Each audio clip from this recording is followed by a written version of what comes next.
Hello, my name is Avi Kantha, and today I'll be presenting my lab 6 magnetic molasses in Physics 2212.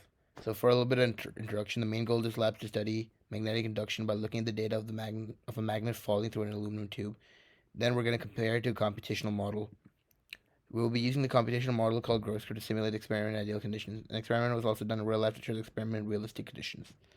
Assumption is air resistance isn't there, bar magnet acts as a dipole, and the only forces are magnetic and gravitational. And this is for the lab that takes in for the in-person lab. The system is a bar magnet aluminum tube, and surroundings is everything else.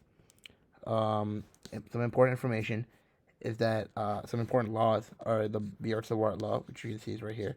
So the Newton's second and third law, which shows that F net is equal to the change of momentum and change in time, and then a force is the same as like an opposite force is the same as the force pushing in. And we also need Faraday's law, which is like this over here. The EMF is the induced voltage, and its number of turns, and the rest is the change, and the fraction is the change in flux over the change in time. So some experiment data. So this is our tube dimensions, which is the length is 0.3 meters, width is 0.006 meters, inner radius is 0.26 meters, outer radius is 0.032 meters.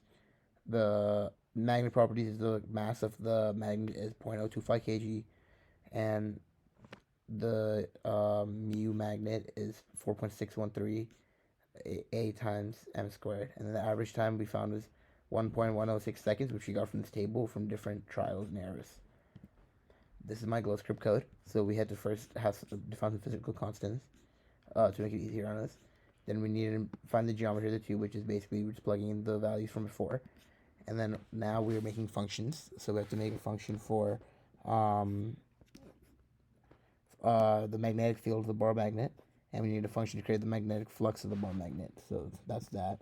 Then we needed the glow script code for we had to calculate the current in the ring, and then we also had to compute the typical B field of each ring to have functions for those, and then we have to also make this gravity vector, and then also find the F net by adding the force gravity and force magnetic, and then we also have a little update step because this is inside a while loop. So this is what we are doing over here. So this is what our glow script results gave us. This is the tube that it created, and right here is the graph that it created. So this little downhill slope is where force gravity is greater than force magnetic. Right here is where they're equal to each other in this little area, and then that's where it's gravity is greater than the magnet force again. And this is the distance, or the velocity. Some possible errors are the measurements of the stopwatch not being precise, aka human error. Friction from the tube from hitting it could have slowed it down a little, and air resistance probably played a role in making sure the magnet came down slower. Now we have to talk about some what if questions. So what if the resistivity of the conductor were reduced as close as possible to zero? How would the dynamics of the falling magnet change?